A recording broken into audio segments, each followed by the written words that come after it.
Very good. Well, welcome everyone to our session today on the power of multimodal AI for fleet inspections. We have Tim Hanowich and Kelly Kaysen as your presenters today. And we do want to provide an event today that respects all individuals. So we ask that everyone assist in providing a welcoming and safe environment for everyone. We do bring 3 of these sessions to our government customers every month. So if you have a topic that you would like us to cover in the future, go ahead and drop that in the chat today, and I'll jot those down and we'll consider that in our schedule.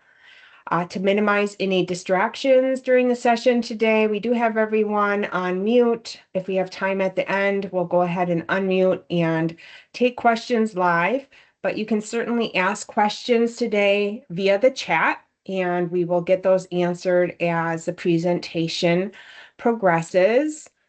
And also, you will receive an email from me on Monday with the recording and the deck from today's presentation. That'll come from devictor@microsoft.com.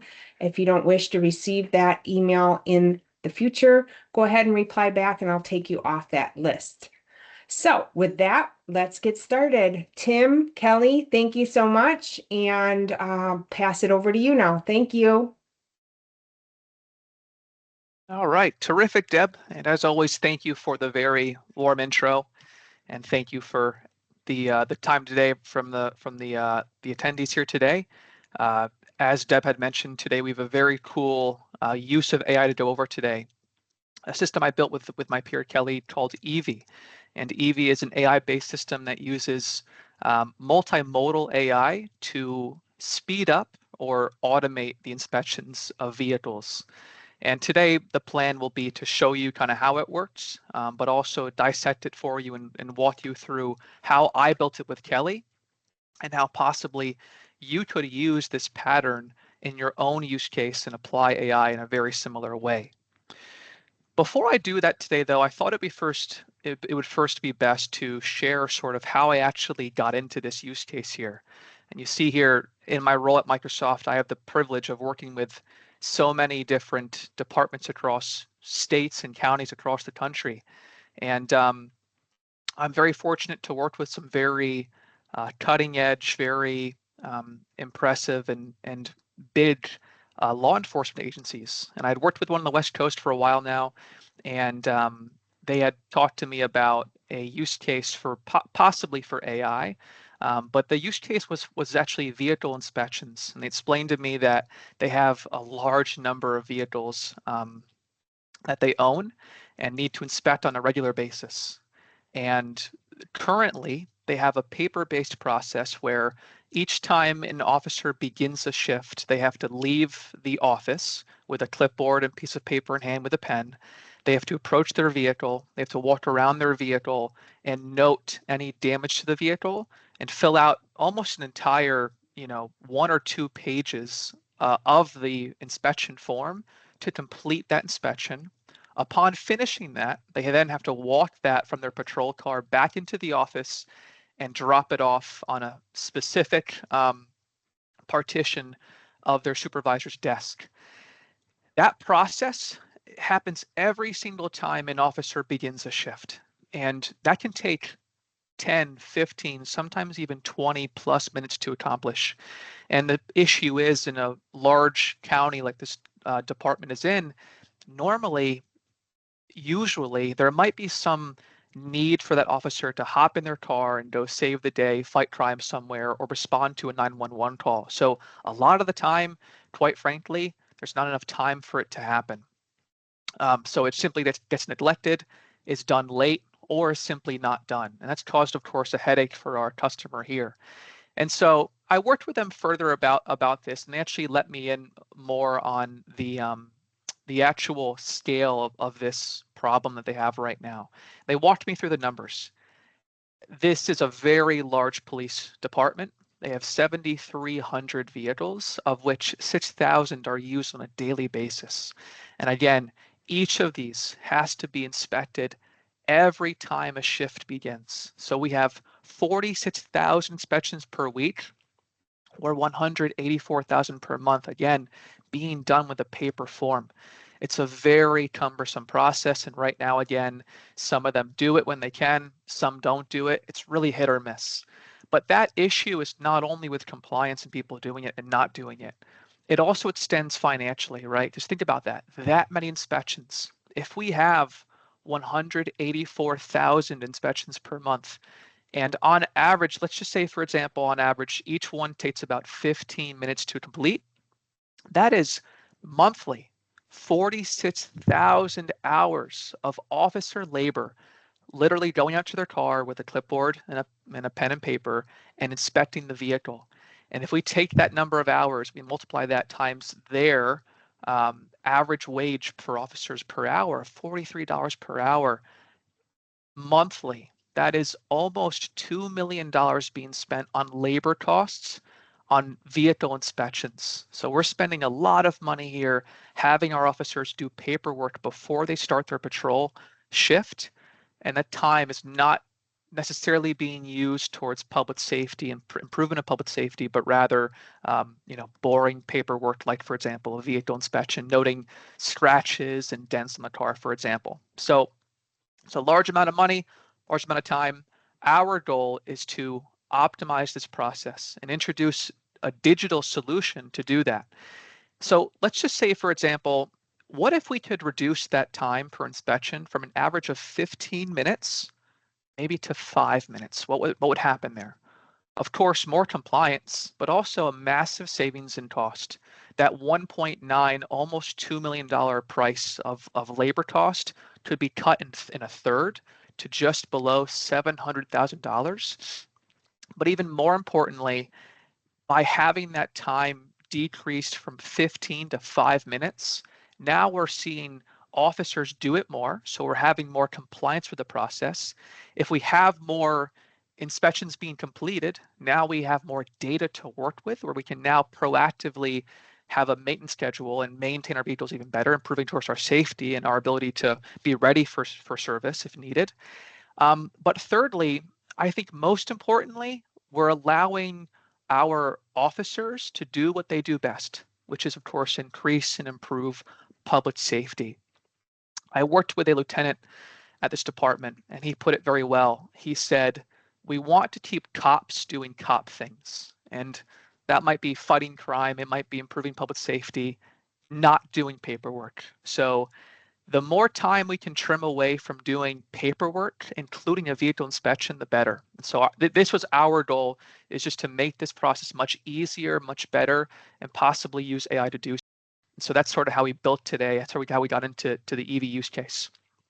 So with that being said, first today I want to give you a demo of EVVIE. What I'll do here is I'm going to walk through a recorded demo for you. I'll pause it during certain parts of it and kind of talk to you about what EVVIE's doing here and how it's working.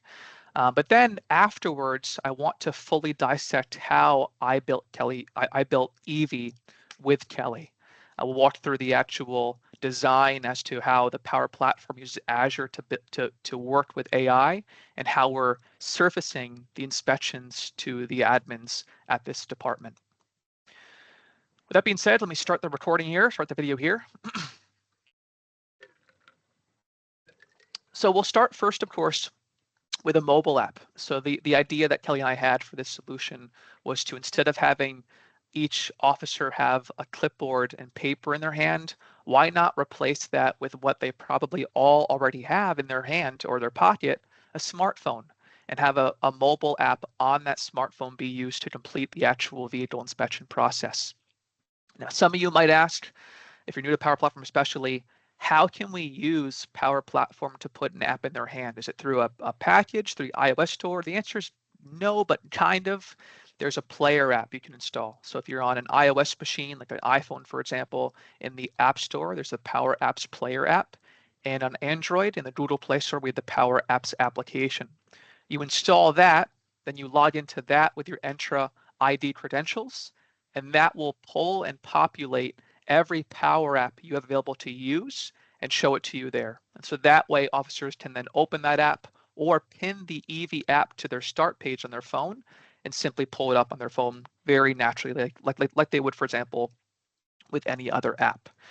But anyway, they would go to the vehicle, pull out their phone, open the EVVIE app, and they would click on Start New Inspection to start the actual process of vehicle inspection. Now here, the first thing EVVIE has to do, of course, is say, what vehicle do you want to inspect? And here, what we'll do, you'll see here, is I'm going to have the officer capture a photo of a license plate. And we'll use OCR, or optical character recognition, to recognize the text in that license plate, and then use that license plate number to find the correct vehicle in Dataverse that corresponds to that vehicle. Now, in my demo, of course, I'm here in my office. I don't have a car next to me nor a license plate next to me. So what I'll do here instead, I'm just going to use a simple sample photo I have here for my application. I'll give it a photo of a California license plate just generically to show you.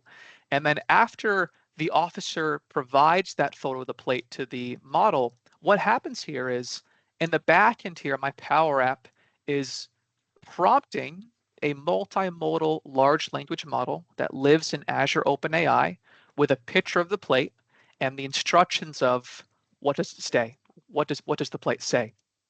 And the response, of course, will give me back is basically what that plate says. After getting that response back, I'm then going to use that to find the correct vehicle in Dataverse and pull that up here to be shown to the officer. So it'll then find that, it'll find the BMW that it found correctly. And then I would click on log new damage, and I would walk around the vehicle and simply capture photos of that damage, whether it's the bumper or the door, for example, but I'd capture one or multiple photos of that damage to the vehicle. After that, I hit assess damage. At this point, all I've done so far is capture photos. Now what's happening here is the Power App is sending those images as well as system instructions to the model on what to do. I'm asking it here to grade the damage in those photos, grade the damage across, an actual category. Is it the bumper? Is it the doors? Describe the damage, whether it's a dent or a scratch, and then rate it from 1 to 5 on how damaged it actually is, 1 being the least, 5 being the most. That is sent to the multimodal AI model, and the response from that model, of course, is that damage being categorized by area, described, and rated for how severe it is. Again, in my Power App now, I'm taking that model's response and I'm showing it to the user here in like a view or a screen here you'll see in just a moment. And I can see here all of my photos I captured. And again, very importantly, all I gave the model so far is the photos. The actual vehicle inspection, the damages actual assessment, is provided by that multimodal model. So I'm not having to stand here ready for my patrol and write down the area of the car, give it, judge how severe it is, describe it, write out with a pen and paper what happened here.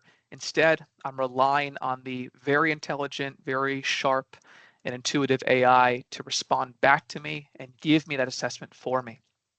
And it did pretty well here. As the officer, I'll choose to approve that. I agree with what it said there. And then I now have another view in my application, sort of like a heat map view, if you will, showing me my vehicle and showing me so far what areas of the car it has noted damage to. So number one, first of all, the doors, of course, have an issue with them. I'll move on here again one more time with a different part of the car, this time being the front bumper being damaged. Again, they would just capture either a photo or multiple photos around the vehicle, walking around it like I am right now. And these again will be passed to the model to be graded. So I'll capture 3, for example. And then I'd click in the bottom right there on assess damage. It would send that to the large language model, assess that, and get back to me here again with a very accurate assessment of that damage with the correct area, how severe it is, and it described very accurately. Again, I'll choose here to approve and accept what it gave me here. So I'll just hit next for right now. And then, oh, one more thing, and then you should see, yep, right here. I may have skipped past it already. the damage will now be viewable as part of the inspection process. So now not only are the doors now marked as damaged, but as is the front bumper. Moving on here, one more thing here you might ask, well, what if the AI is wrong? What if the assessment's incorrect? And the answer is we built in a way for that to be changed. So here, for example, maybe I'll capture a photo of that windshield being cracked, and I'll give it to the AI, and the AI might come back here, and as the officer, I can review and say, okay, the windshield, that's correct. How severe it is. It gave it a 3 out of 5. Well, that 3 out of 5 might not be accurate. I think it should be a 4 out of 5. This clearly inhibits my ability to actually see through and drive my car, so it should be a 4 out of 5. The officer can then in the middle bottom there choose to modify the assessment given by the AI and tweak a property there, whether it be the area of the car or how severe it is. So I'll just choose to upgrade this from a 3 to a 4, save that, and then from there approve the updated inspection from EVVIE. Now with that done again, now I see also windshield's now marked as being broken or damaged in some way. Now I'll choose to simply submit my inspection. I've now completed it. All I've done so far is capture photos to this point for the most part. After I click on submit inspection, now of course what I'm doing here is my EVVIE app, my Power app, is coded through PowerFX to upload that content, both the actual inspection and the attached photos from the inspection to the cloud-based database Dataverse. And later on, I can then view that data through another application. But of course, even this process right here is still a new improvement to the current process where, remember, currently that officer has to walk that paper form back into the office and then drop that off on their supervisor's desk. With the Power app, even with AI not being used, simply being able to submit that remotely from anywhere and not have to walk back to the office, just hitting here, submit inspection, is a huge improvement. It saves at least 5 or so minutes walking from the office and then back out to my car to begin my shift. After this, now what would it look like to be an admin who wants to then see that content, see the inspection? And the answer here is we have a separate application called a model-driven application where we can present to an admin or a supervisor, for example, every inspection. They can go through here and see for each car, for example, in each inspection, every noted item of damage that was either assessed by the AI or a combination of the AI and that officer. And on the right there, of course, the images that came from that actual inspection itself. So that's EVVIE. Again, our goal was to, first of all, remove paper from the process, and second of all, rapidly speed up the process. And we're doing that, of course, by using AI to automate that inspection, but also using Power Apps and Power Platform to upload that to Dataverse to save the time from having to A, bring paper to the office, B, walk back up to the patrol car, and C, that admin or some clerk doing data entry to actually enter that inspection into a system as well. So that was EVVIE. Again, today our goal will be to walk through it and sort of tell you how we built it, and hopefully that will be inspirational for you in the future, maybe for a similar use case or maybe for a different use of AI in your org. So I'm going to start first with a higher level view of EVVIE and how I designed EVVIE with Kelly. First of all, you've already seen EVVIE's front end, right? The staff or the officer in this scenario will use a Power App mobile app, a Canvas app on their smartphone, could be iOS, could be Android, to actually pull up an application, inspect the vehicle. On the back end, the AI that's doing the multimodal inspection is an Azure OpenAI large language model. That model has to be multimodal, and what that means is that model has to be able to both understand, interpret, and respond to not just text format, but also text and imagery. So I use, in my example, GPT-4o, a very powerful multimodal model, and GPT-4o can both interpret and read text, but also interpret and read imagery. In between my Azure AI large language model and the Power App, I have a middle layer here, and more on that later on, but I have an Azure function being used as an API intermediary, and I have a custom connector between my Power App and my Azure function to facilitate the Power App calling to my Azure function, which will in turn call to my Azure OpenAI LLM. Again, after the actual inspection takes place, my Power App will then upload that data to Dataverse for safekeeping, where later on, a supervisor, a lieutenant, a staff member, an admin maybe can then pull up a Power App to then read that data from Dataverse and show them that inspection. So in this way, this sort of design here is truly a hybrid, use case where I'm having it be half Power Platform and half Azure OpenAI, relying of course on Power Platform's ability to be a low-code, no-code, mobile, easy to build, intuitive way of making an application for the front end, but also using Azure, the raw power of the GPT-4o model to assess the damage to vehicles and then give it back to me in a very readable, easy format to use in my application. Now, I want to dive further into Azure OpenAI, but some of you might be asking yourself right now, how is it possible that a multimodal model can be multimodal? How can it read text and imagery very well? And the answer is a new concept called visual instruction tuning, or VIT for short. You see, I'm sure all of you here know about ChatGPT or Copilot, but these are powered by very powerful large language models that before, years ago, only did text to text for the most part.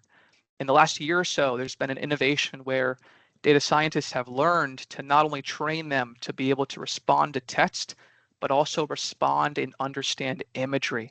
And through what's called the VIT, having a constant ongoing, question and answer and prompt and completion pair, eventually these models have been able to not only reason and work over text, but also over imagery. And so the key here, of course, is by providing an image of a vehicle being damaged and giving it a prompt, I'm able to work the model to be able to respond to me, analyze the content in that photo, assess the damage, and then give me that damage assessment in a very readable format in JSON, and more on that later on. But this is a very cool new feature of AI right now. In fact, somewhat new.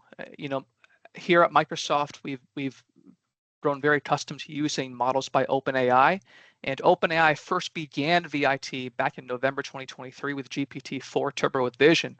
But since then, every model from GPT-4o to o1 and o3, and now even GPT 4.5, the newest model they released just recently, every model has natively been fine-tuned and been trained to also work with imagery, because this is so important, so impressive. So this is sort of how, by the way, the model's able to actually not only read text, but also read my imagery.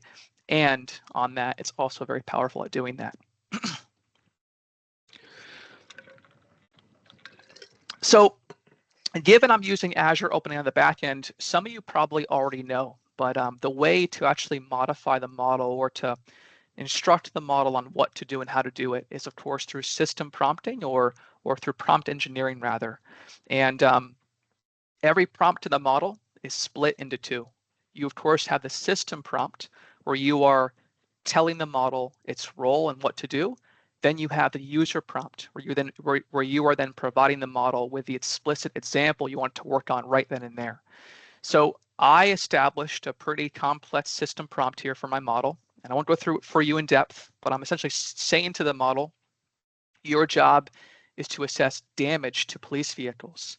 And I will give you photos, and I want you to give me, or I want you to assess the damage in this specific format right here. So for every photo I give you, I want you to tell me the area of the car it is damaged, that is damaged, describe it for me in plain text, and then rank how severe it is from 1 to 5 using the key right here, 1 being least severe and 5 being most severe.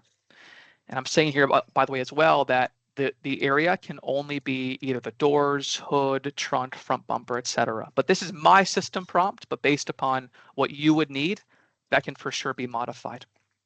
So this is me telling the model, here's your job, Here's how you will do your job. And then after that, now that I told it what to do, now in the user prompt, each time I prompt the model with the images, this is where now I'm telling it what to work on. This is where I'm telling it here are the actual photos to work on. So I'll say, for example, this is a picture of damage to an officer's vehicle. I want you to document the damage for me, if there's any, in JSON format. And then below that, there's a long string of text that is very strange. You might say to me, what is that? And the answer is that's base 64. And what is base 64? Well, first of all, it's the image encoded in base 64 format. Every image, whether it's a JPEG or a PNG image, is encoded in binary format. So it's not plain text. So it's essentially ones and zeros or actually a binary stream of content. The issue here is we want to provide the prompt to the model via the API, and the API expects us to provide it as plain text. So we need a way of converting that binary data to a string or plain text format. And the answer, of course, today that we have is called base 64, invented a long time ago in the 90s, called printable encoding, but it's essentially a way of translating or converting that binary data to a string-based representation.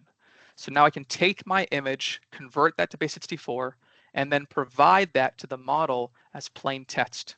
So again, in summary here, what I'm doing here is I'm taking, number one, my instructions, the system prompt on what to do, the user prompt of my images. I'm giving that to the multimodal model, and the response it gives back to me, of course, is going to be a JSON object exactly in my format that I wanted, from the area, description, and how severe that is. And it worked very well. The issue is, some of you also probably know this already, but prompting an Azure OpenAI model can sometimes be a little bit complicated. The actual schema or format of that prompt, you have to include stuff, for example, like API keys and headers and the method and the endpoint, a very certain JSON body format. It can sometimes be hard to work with that, especially from a Power App. And so to make this easier on myself, I thought, why don't I have an API middle layer to serve in between my requester, my Power App, and my actual large language model. And I'll write for that a .NET C# based Azure function that'll take my inputs as images and then format that in the way that the model wants and needs to respond back to me appropriately. So with that plan, I fired up VS Code. I used the Azure Functions command line tool to create my own functions project. I wrote out my APIs, deployed that to an Azure function in the cloud locally or remotely rather. And then I now have an API to call to then be able to give it my photos. It then prompts the model for me and then gives me back, of course, that assessment. Now, one more thing here. Now I have my API, but how can I call an API from a Power App? And some of you might know already, but the key here is in Power Platform, if we want to call to our own custom API, is through a custom connector. So what I've done here is I will make a connector that'll live between my Power App and my API. My Power App will instead call to my custom connector, which will in turn handle the verb being a post request and the endpoint and the API key, etc., and then send that as an HTTP call to my API, which will in turn give back the response to my connector, which will in turn give back the response to my Power App Canvas app. So with that plan then, I made my connector, I called it EVVIE. I defined here the schema of the actual request being, it's a post request to this endpoint here, to my API endpoint. I specified the actual schema of the body, and then I specified the schema of the output, again, from the area of the damage, describe the damage and how severe it is. With that then made, I now had a finished connector called EVVIE, ready to use my own API that I made in Azure Functions, which then uses, of course, AI to respond back to the Power App. Now, with that then done, maybe if you've worked with me before, maybe you've seen my UI skills, but At this point, the job is to build the Power App. And I've learned that I'm better served passing it off to my peer, Kelly, because my Power Apps are not very pretty, but his are very good looking. So for that, I'm going to turn it over now to Kelly to talk more about how he built the actual Power App mobile app. Sounds good. Thanks, Tim. I appreciate it. If it's okay, I'm gonna steal share from you. Yep. Just verify you can see my screen when you have a second.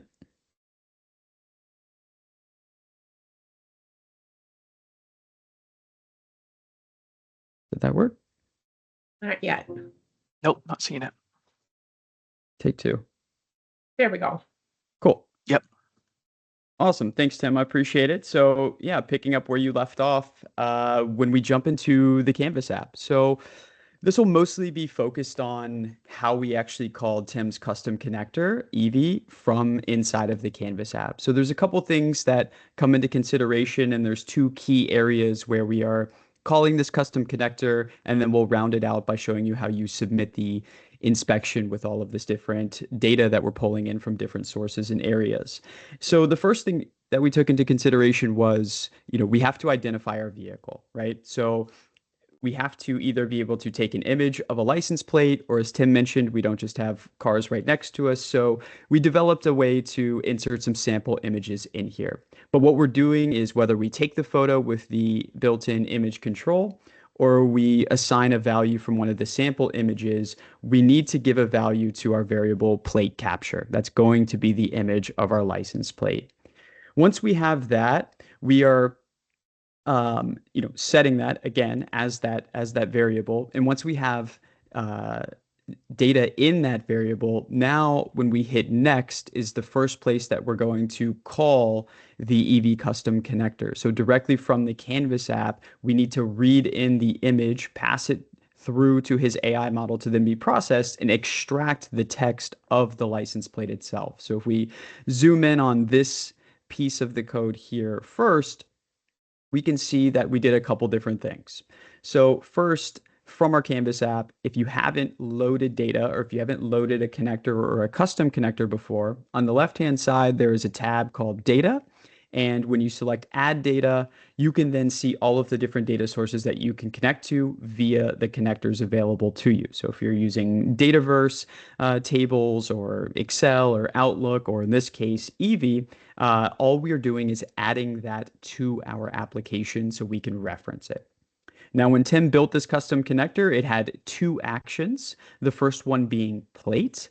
So using plate, we need to, if you see up at the top, we have our first mission, which is reading the plate. So we're setting a variable called read plate number, and we're calling the custom connector using its name, EVVIE dot the action, and then we're assigning the value that it's expecting, right? Plate capture, that's what we stored when we took the image, or we set it as a sample image, and then dot plate is going to be our result that we receive back.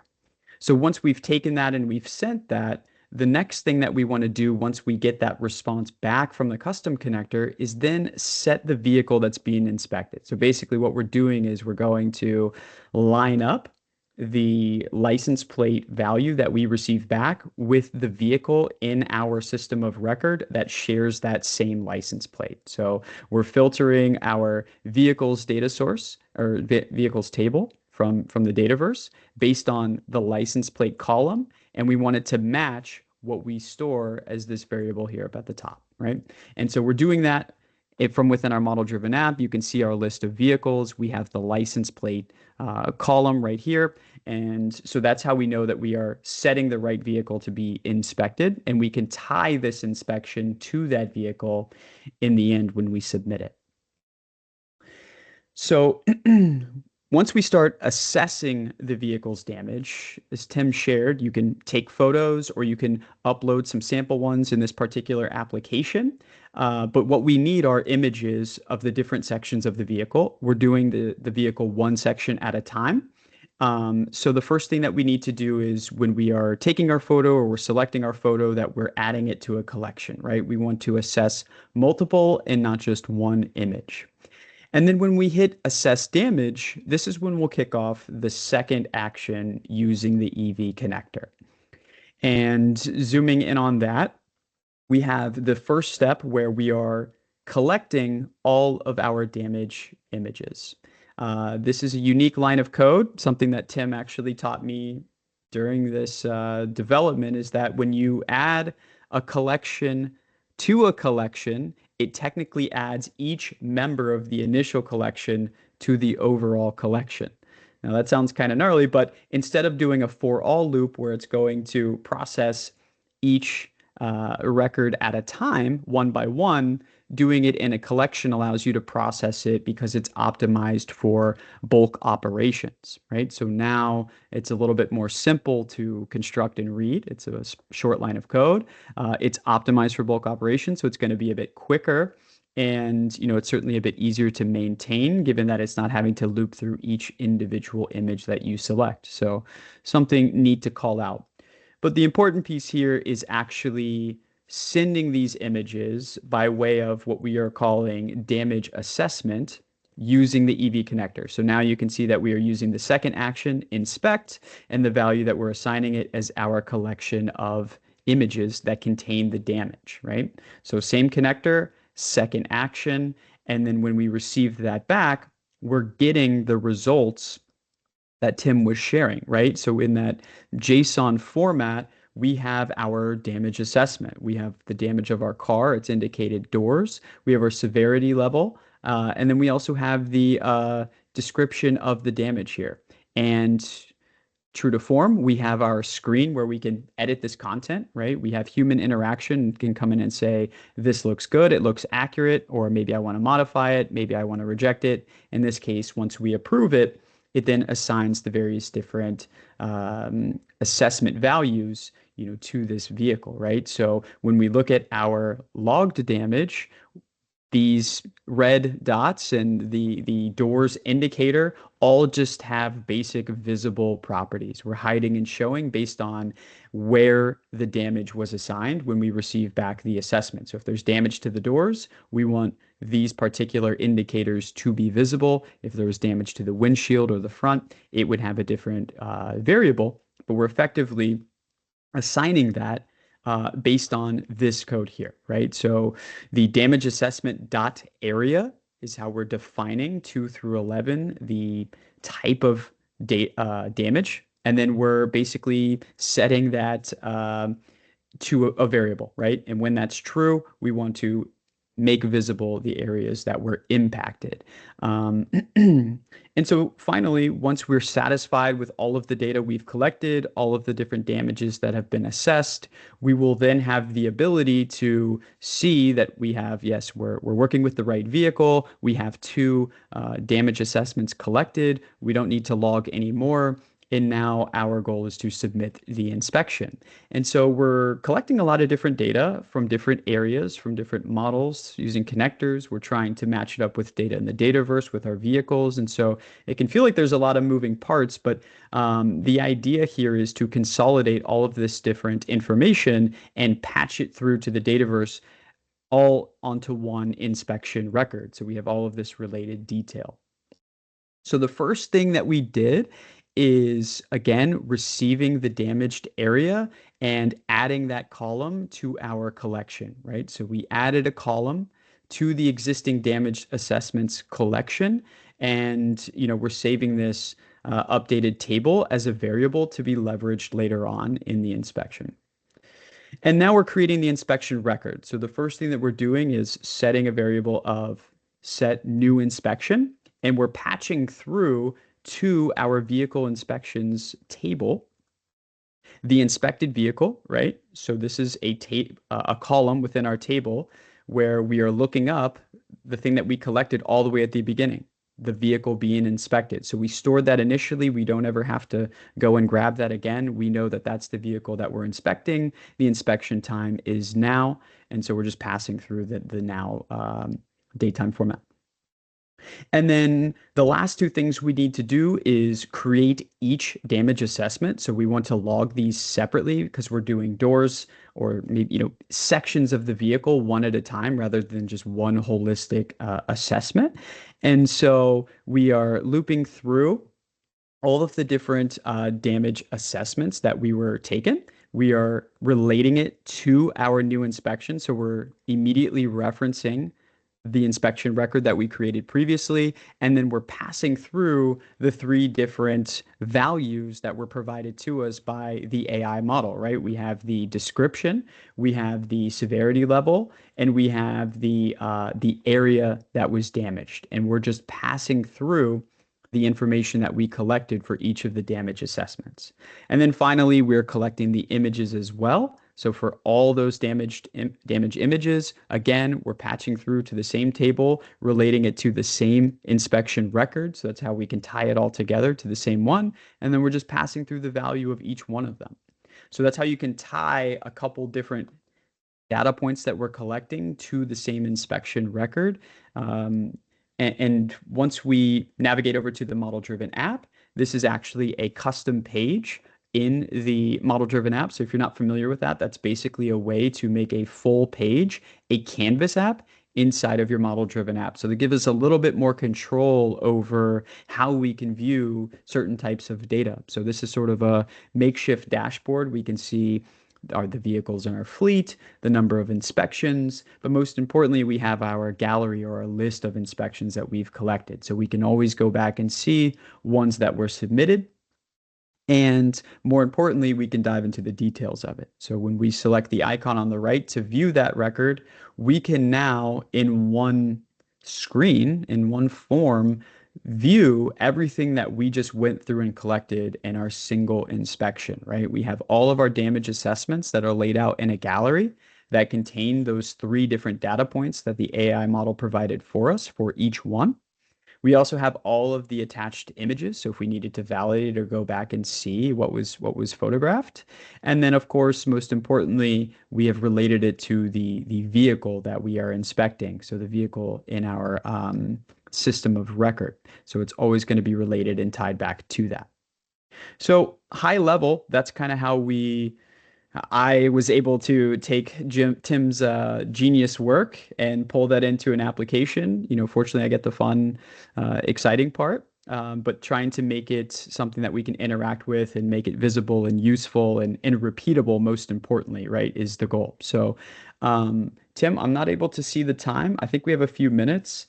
We have this solution available to everyone on our GitHub, along with many other solutions. So, Tim, let me pass it back to you, and maybe you can share with everyone a little bit how they can go and find this. Yeah, absolutely, Kelly. And first of all, awesome job. And as always, not only does your app look better than mine, but even your slides look better than mine. So well done on putting those together. And I will say too, in your code snippets, well done on making them very human readable with commentary and everything. It's a very important, I believe, part of coding is making it human readable. And so well done on doing that too. So awesome job overall. And so as Kelly mentioned, all of our work is meant to be sort of like a proof of concept / accelerator. And so if you do want EVVIE, you can absolutely have it for free.